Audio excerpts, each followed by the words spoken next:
Hello and welcome to the Wheel of Crime podcast. This podcast is ran by two ladies who play games, mumble profanities, and laugh way too often. Also, this podcast does cover topics of sensitive nature, and as such, listener discretion is advised.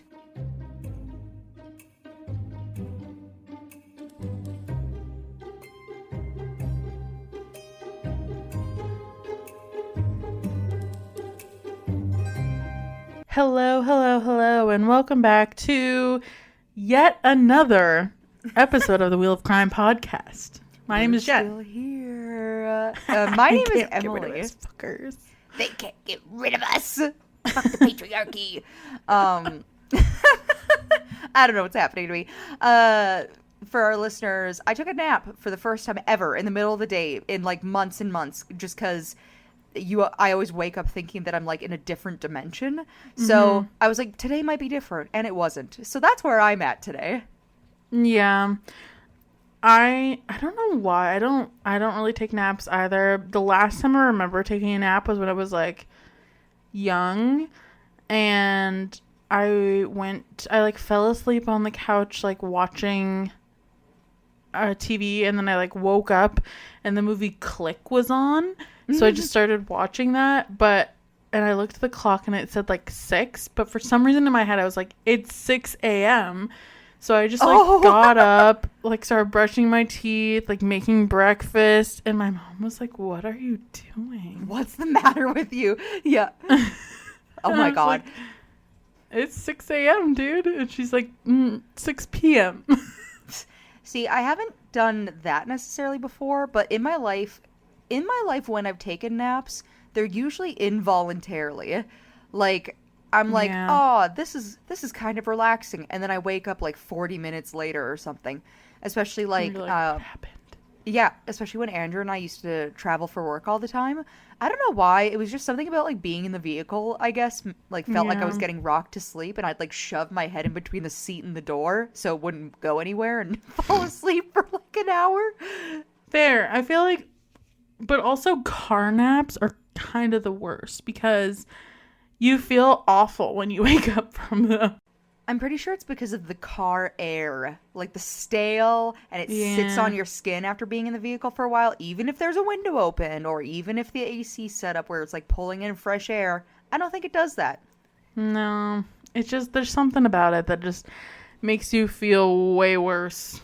It's got that stank on it. For sure. So what have you been up to this week, Jen? Nothing crazy. Just hanging out with my new puppy. That's all I live and breathe puppy right now. I feel like every conversation I have is basically about him. So there we go. I interrogate you about him because I'm also partially living vicariously through you. I'm like, what is he like? What is he not like? What do you do every day? When does he shit? Like, I need to be a part of it. Emily hasn't even met him yet, which is so sad. I really want you to meet him. I'm really soon. I'm trying to like move my stupid schedule pegs around and being like, hey, I have 2 hours on a Saturday 5 weeks from now where I can come by and see Dewey. But I will work something out. It's just more of the when, but I will be there eventually. Yeah, it's not a matter of if, it's a matter of when. Exactly. Yeah, I could see that though. I remember even with, like I said, getting my kittens, like it really just does become your whole life for the first little bit there, because you're like having to readjust your schedule and then figure out their needs and work on taking care of them and figuring out what works for them and like all this stuff.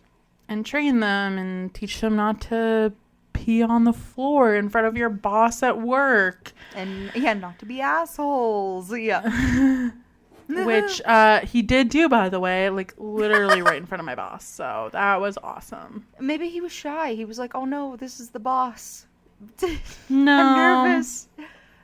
No, they were playing. He was having so much fun. And then he literally just like squatted and peed in front of her. And I was like, awesome. Weird. They just had the carpets cleaned 2 days ago.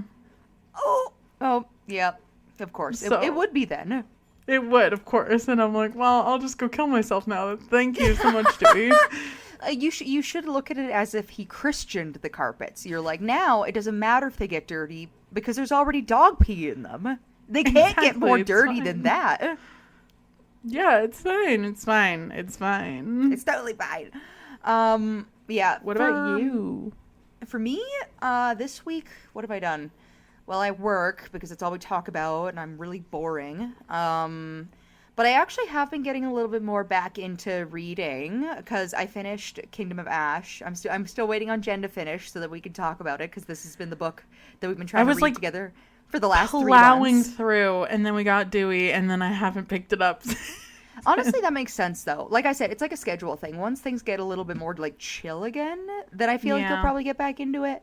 But I finished, and so for me, I was like, I need a palate cleanser, like because it's very like the Kingdom of Ash book is the last one of Throne of Glass, which we talked about before, but it's very fantasy heavy. Mm-hmm. Lots of stuff going on. So lots of lore and background and totally. Like I really feel like I learned a lot, and for me, I was like, I need a palate cleanser. I need something simple and stupid. So I picked up a Monster Fucker book series because they're fun. I will say that I originally started reading them kind of as a joke because I saw that they were starting to get popular, and I read one already by accident, and then I picked up a different Monster Fucker book, which for our listeners who don't know, it literally is just like a girl and like a minotaur, or like a guy and a werewolf. Like that's just kind of basically the genre, but they're kind of silly. So I picked another one up like a year ago, really liked it, and decided to read another Monster Fucker series as, like I said, a palate cleanser. And it's kind of really fun. Which one is it? So the author's Lillian Lark, and the series is called, I think it's like, it's the Love Bathhouse. It's the Monstrous Love Bathhouse series. Yeah, right? So I was like, oh boy. But I actually started the book that I started in the series because it's a series, quote unquote, but they're all like standalone books. So like the first one is like A Girl and a Kraken, and the second one is A Girl and 3 Gargoyles, and then the third one is like A Girl and 2 Basilisks. So it was recommended to me on TikTok because there was like a girl who was like, "Look at her read more Monster Fucker books. You should try this series." And it like gave like a slight, it gave like a slight description of everything. And so the one I started with was not the Kraken one, which is like technically the first one. I started with the second one, which was the Gargoyle book. And it is fun. It is really fun. It was kind of like, I think the author was kind of new to writing with the first 2 books because it kind of reads a little bit like that. But I read the Gargoyle one. And then I just finished the Basilisk one recently because they're not very big. They're really short. But like super fun. Unhinged, but super fun. Well, I feel like you need some unhinged fun every now and then, That's what I mean though. Like I love being able to pick it up. And like, for example, the Gargoyle one and the Basilisk one kind of like tie in together because the main character from the Gargoyle book is best friends with the girl from the Basilisk book. So then there's like a little bit of world building going on without it being like too heavy in the world building. It's just basically like, oh, I went to this bathhouse. At the bathhouse, there's a matchmaker. The matchmaker asked me what I want in a boyfriend. I said anything because I'm lonely and depressed. All of a sudden, there are 3 desperate. Yeah, and it's like all of a sudden, 3 gargoyles who are husbands already decide that they want me to move in with them. How crazy is this? Like just stuff like that where you're like, okay. You're like, right, okay. Right? And then, the Basilisk one is like, so that's like the general vibes of the Gargoyle one, but the Basilisk one is like the best friend, right? Which I actually thought this one was cool because she gets like cursed from a book, and these 2 basilisks are trying to help her because she works at the library with one of them who's like the director of the library, and she didn't know he was a snake person, but the curse that she got from the book makes her like a Medusa person, so like snakes for hair, and the friend who already is like married to 3 gargoyles, she's like, oh my god, I totally know a guy who can help you. And that's kind of how this all works out. And like I said, it's a lot of fun. I'm having a great time. That's what I've been up to this week, is just working my ass off and then reading about gargoyles. And snakes fucking each other. It's great. What else Love could a that girl for want? you. Truly It's ridiculous. iconic. Well, my favorite part is when you're sitting there and you read something that's like so ridiculous, you can't help but laugh to yourself. Like, it brings me joy. It brings me a lot of joy. Aw, I love that. I mean, that's what reading should be, right? It should be. That's like, I think we've talked about this on the show before. If I was reading to learn something, I would pick up a textbook. For sure. But when you're reading for fun, why not read a good old monster fucker book? Why not? Never hurt nobody. Live and let live. Yeah, it ain't never hurt nobody. We all read Twilight once. That's basically the same thing. Exactly. That's the gateway to monster fuckers is Twilight. You know? Pretty much. Vampires and werewolves. Literally. And the amount of people that have actually said that where they're like, it all started with Twilight. And I'm like, of course it did. Of course it did. Werewolves and vampires and humans all fucking each other. That is basically the same thing. So, if you've read Twilight, you basically have read a monster fucker. Yep, get in book. there. They're waiting for you. There's krakens and other shit going on. And like I said, minotaurs. Get your goods, fellas. Krakens can be hot, too. We love, what's another monster? Bigfoot. Bigfoot. Yeah, we love Bigfoot. We love the Mothman. Get your goods. Exactly. It's something for everyone. Oh, perfect. But yeah, so that's what I've been up to this week. Yeah, I got nothing more to add other than it actually is a lot of fun. So if you read books and you're like, what do I read next? Try a Monster Fucker book. They're actually pretty good and pretty funny and pretty ridiculous. Well, that's amazing. But let's get into our wheel of questions, shall we? Yes.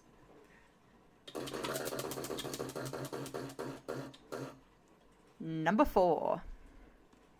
Okay. A saucy question to start. Ooh, saucy. If you felt like you and your husband were growing apart, would you consider divorce? If we were growing apart? Yeah, like if you just like weren't feeling it anymore, would you, and like you had tried to make it work or whatever the case was, would divorce be on the table for you if it came down to it? See, I think it would be on the table, but only if I'd exhausted everything else. Like, if there was broken communication and, you know, either myself or him aren't interested in discussing our problems. Or if we tried marriage counseling and then that didn't pan out, or couples counseling.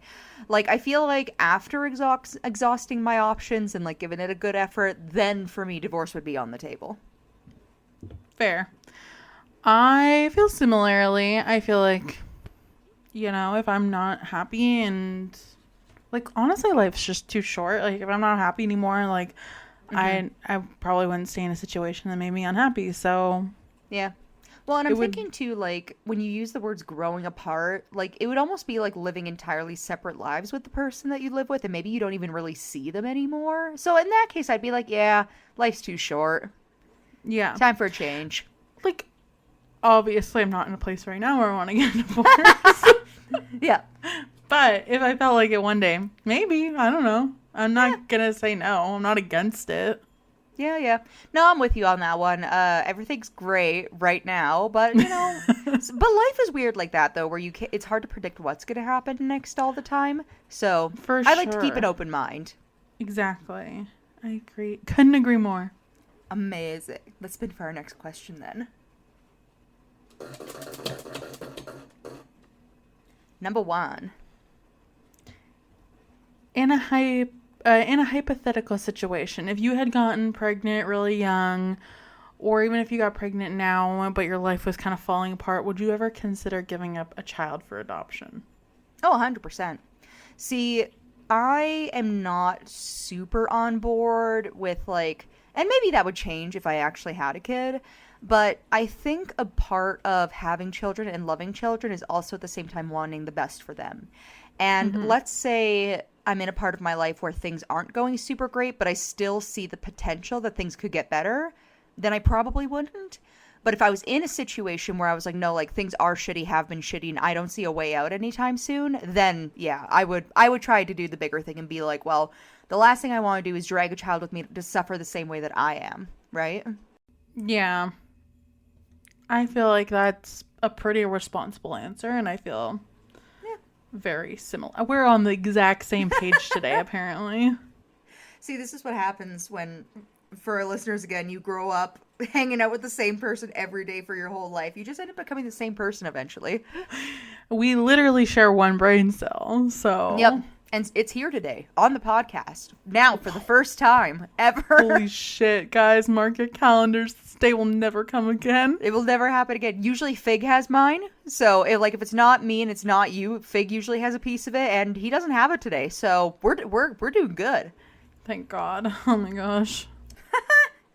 Oh, man. Well, let's spin for our next question then. Number 2. Would you ever consider dating someone who already had kids and like stepping into the role of becoming like a stepmother to those pre-existing children?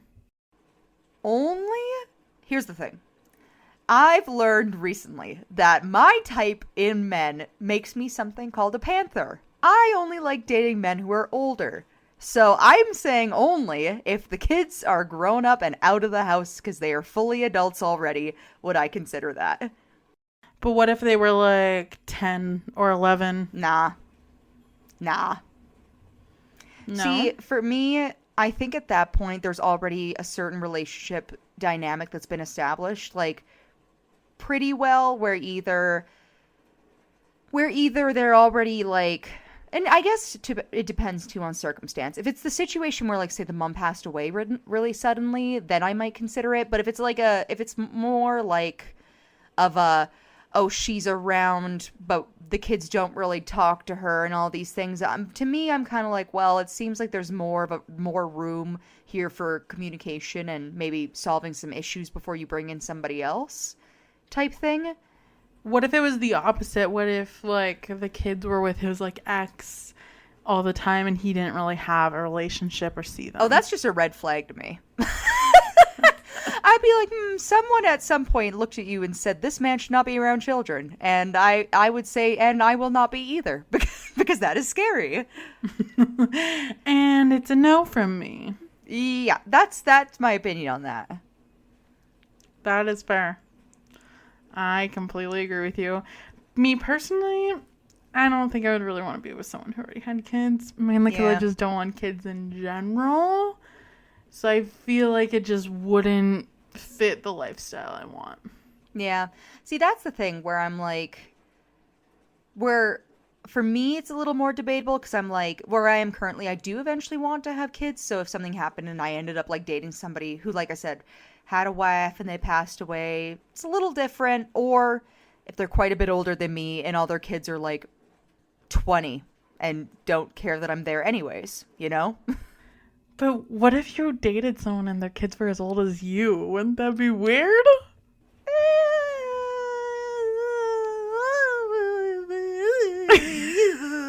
Yeah. Yeah, it'd be very weird and a little bit gross, but I think it also would depend how hot the dad is. Listen! The saucy Emily is out today. Listen! I'm just saying, hypothetically. Oh my god. And that's my opinion on that. Alright, well, let's spin for our last question.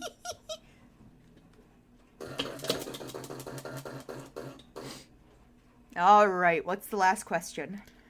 Do you think you've ever gone through a spell of bad luck? Like, there's just been, like, a period of your life where just, like, one bad thing happened after the other, and it was, like, a condensed period of time.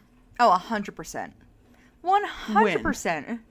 I think you were there with me when it was going on. I was there for you when your string of bad luck was going on. I feel like mine's still going on. That's what I mean. Like, for me, I remember specifically, like, I would say, like, the year before I met Andrew, like, my husband, I remember there was, like, a time where it was, like, every other day for, like, months and months and years, I was having something going on where it was just, like, bad luck. And I was like, what is going on?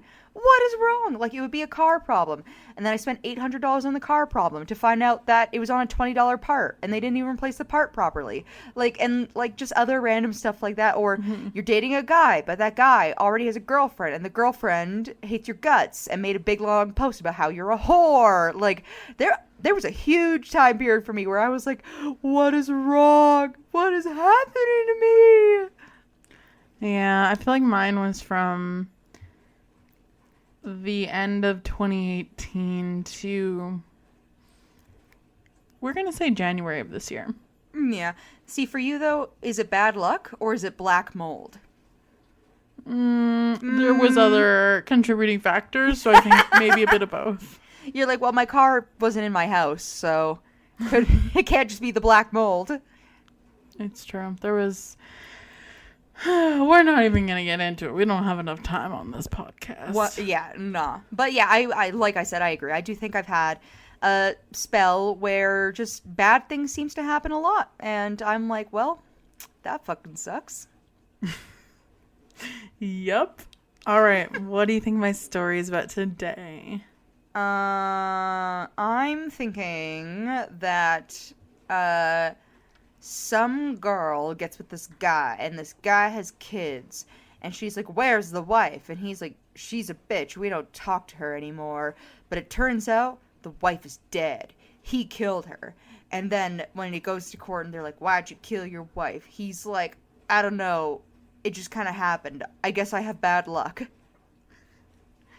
I wish that was it, but no, sadly. Okay, all right. Yeah, I have no idea. All right. Today we're going to talk about Martha Gerritsen, who was born on September 18th, 1849, which is a really long fucking time ago. Yep, that's at least that's more than 100. I know for sure. For sure.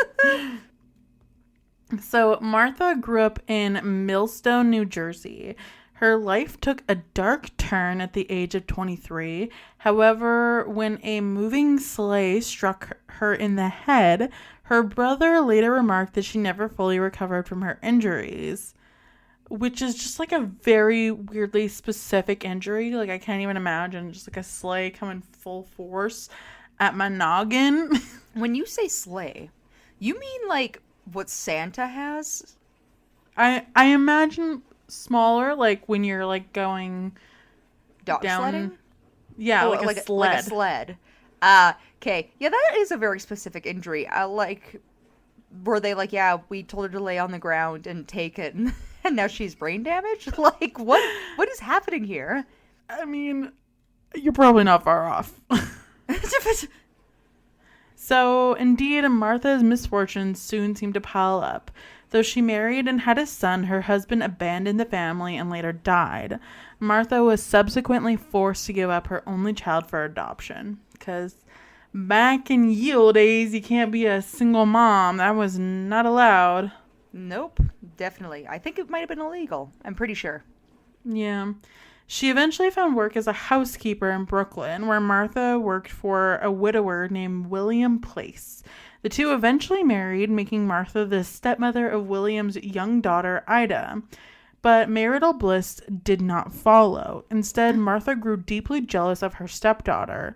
She felt that her husband loved his daughter more than he did her, and her jealousy rapidly changed into hatred for the little girl. As the child grew into a pretty young woman and became more and more of a contrast to her, her hatred began to take active form. Before long, Martha's resentment of Ida would devolve into violence.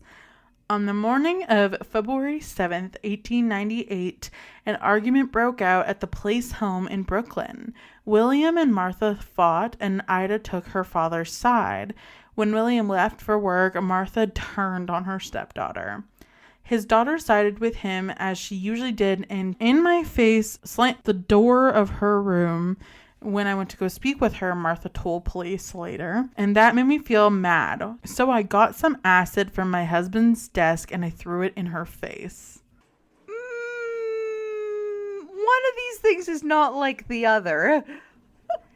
She slammed a door in my face, so I did the only logical thing, and I threw acid in hers. That's a lot. Like, that is such a 0 to 100 response. Like, you probably are not meant to be a mother if that's how you're gonna treat your child.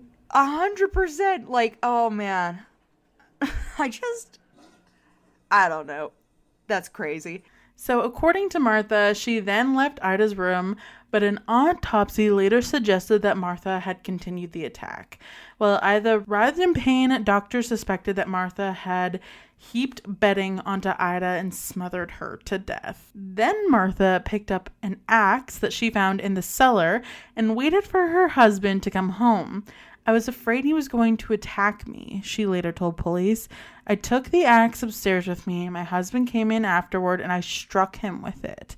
As William stumbled into the street, bloodied and crying for help, Martha fled to the kitchen and tried to kill herself by turning on the gas. Instead, the police arrived and arrested her. Soon afterward, a sensational trial began. That July, journalists swarmed Martha's sensational murder trial and reported on every detail. Her face is not pleasant, noted the World. She looks like a woman who has spent most of her life fretting and worrying. The New York Times additionally described Martha as being stoic and having that kind of a face that reminds one of a rat. Their report noted that her face didn't change during the murder trial except when William testified. Then her thin lips parted into a grin, and she fixed her eyes upon him. She doesn't... I'm getting the impression that they don't like her very much. They literally... Yeah. It's in court documents that she looks like a rat.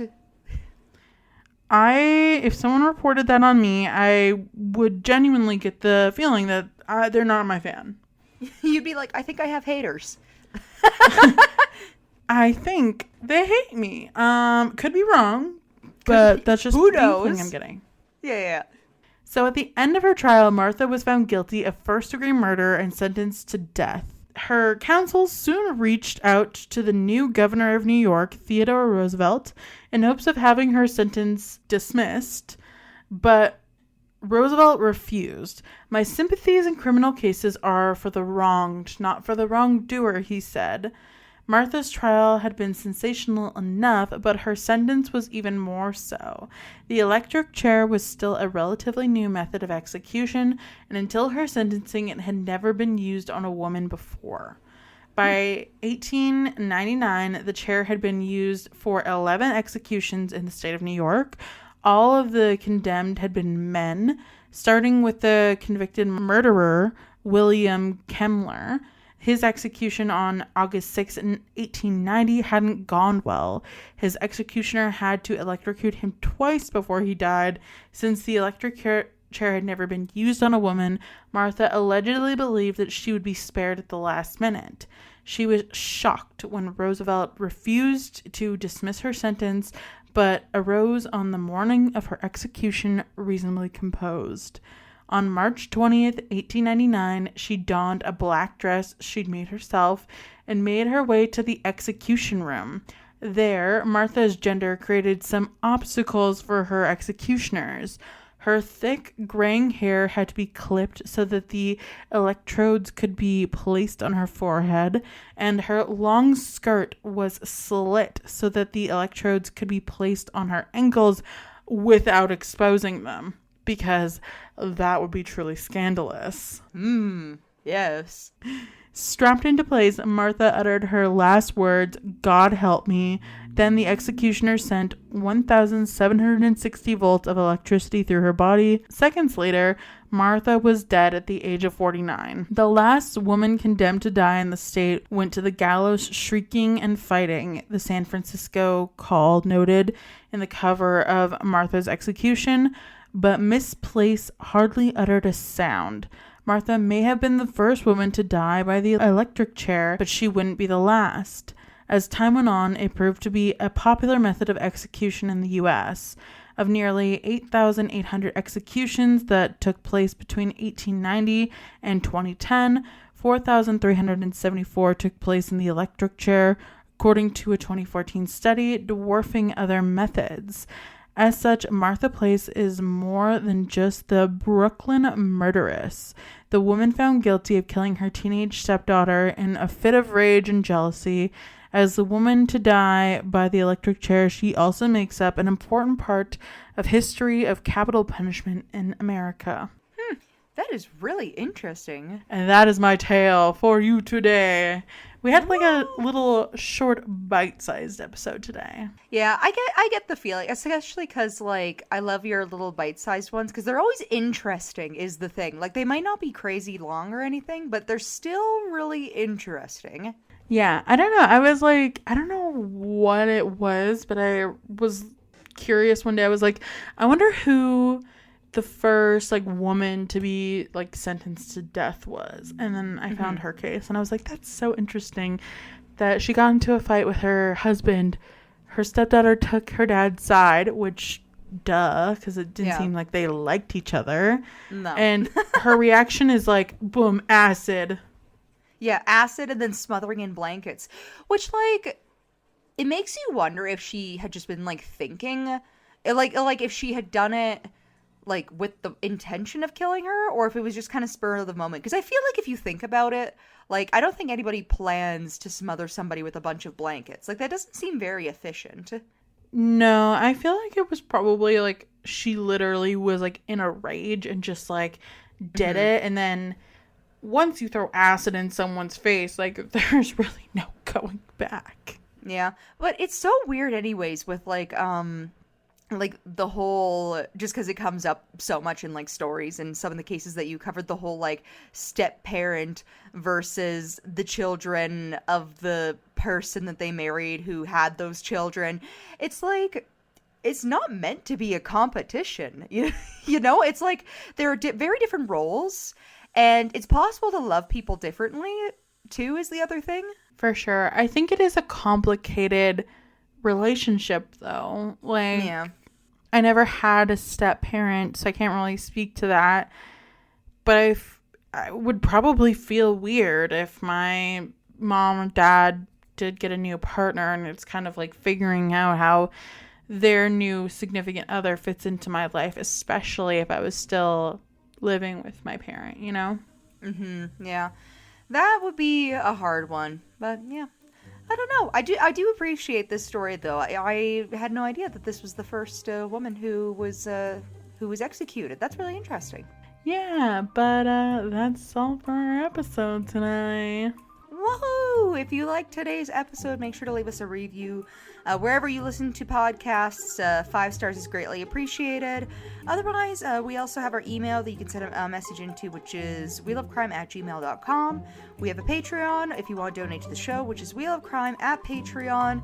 We are also available on Facebook, Twitter, Instagram, and TikTok, all at Wheel of Crime if you want to check us out on there. And we have our website, which is www.wheelofcrime.com if you want to look and see what the deal is up on our website. And we do have our Google Doc open still on our social media pages. If you listen to any of our stories and you have a story of your own to submit, we do still do listener stories a couple times throughout the year. So if you want to potentially get your story read out next on the show, make sure to submit in using that Google Doc feature. Yeah, that's it. That's all. And we'll see you next week for another new episode. Okay, bye. Bye.